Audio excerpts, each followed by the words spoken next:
Tapir kamar. Kami lang. Korak kami.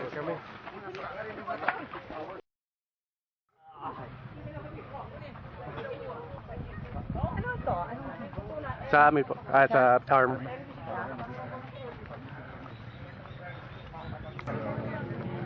Boy. Saan si Buboy? Dekigo.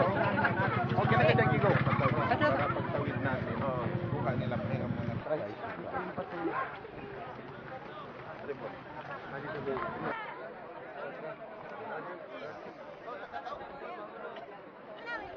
Sige lang, wala ako ng saglit.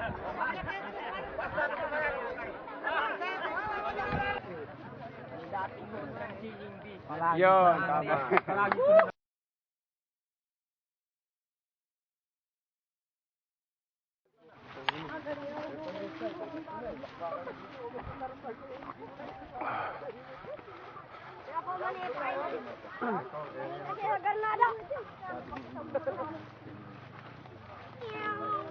Itong buong field na to, dito yung 35. Eh, si Jamila Gapo. 35 dito, 18 sa Emerald. Sa akin bro ha? One. Sa akin. Yan, 1, 2.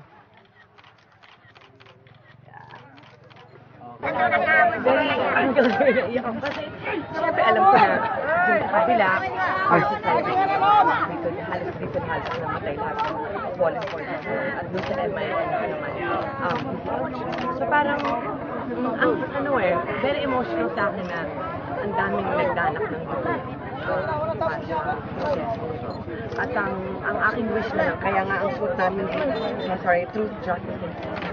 Kapayapaan lang, na sana wala nang dumanak na dugo dito or kahit sa lugar sa Pilipinas. Kasi hindi ko maintindihan ng war.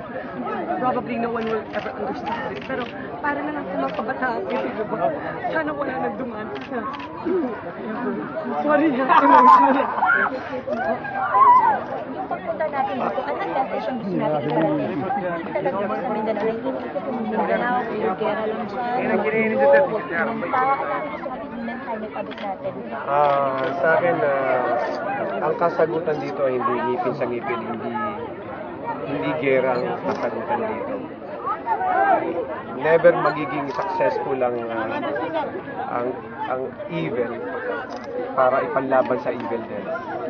Kailangan natin ng kabutihan laban sa evil para ang magiging kasagutan nito ay kapayapaan at katahimikan para sa mga kabataan na ito na nandito ngayon. Kailangan nila ng kapayapaan, kailangan nila ng tunay na kabutihan para sa ating mga liderato, makita ng mga liderato na ang kasagutan dito kapayapaan po, katarungan. Tsaka nananawagan din ako sa Presidente, sa Pangulo natin. Lahat ng mga tao, nagkakaroon sila, resubin nila dito. Sana naman na wala nang dumanak. Sana ay pagpatuloy na lang natin ang peace process. At yun na lang, kapayapaan ang bawat isa dito. Yun lang hinihingit-minimit ng bawat isa. Kung meron kayong mensahe sa GPH panel at sa MILF panel, ano ang mensahe ninyong dalawa? Dito po sa nangyayari nito, makikita naman natin na maliwanag na hindi lamang soldier ang na-involved dito, kundi ang mga civilian din ang mga kabataan din ang nasasaktan. Kaya ang gera hindi po talaga kasagutan niya para magkaroon po ng kapayapaan. Tunay na pagkakasunduan, malinaw na usapan. Ako naniniwala po ako na edukado po ang lahat at na nagkakaintindihan po. Kung may tunay pong pagkakaintindihan, wala pong gera mangyayari, wala pong kasakitan na mangyayari. Kapayapaan lang po ang aming mismong intensyon para dito. Ibisaya sir sa mga Bangsamoro. Mga taga dito po sa Para po sa Bangsamoro, kami po'y nananawagan ng kapayapaan sa inyo. Kaya po kami nandito ay bilang isang kapatid ninyo. sa intensyon ng kapayapaan at sa pag-unlad ng ating bayan. Nandito po kami para ipakita po ang pagmamahal namin sa inyo bilang kapatid ninyo, bilang Pilipino po. Ako naman I empathize with the all foreign families.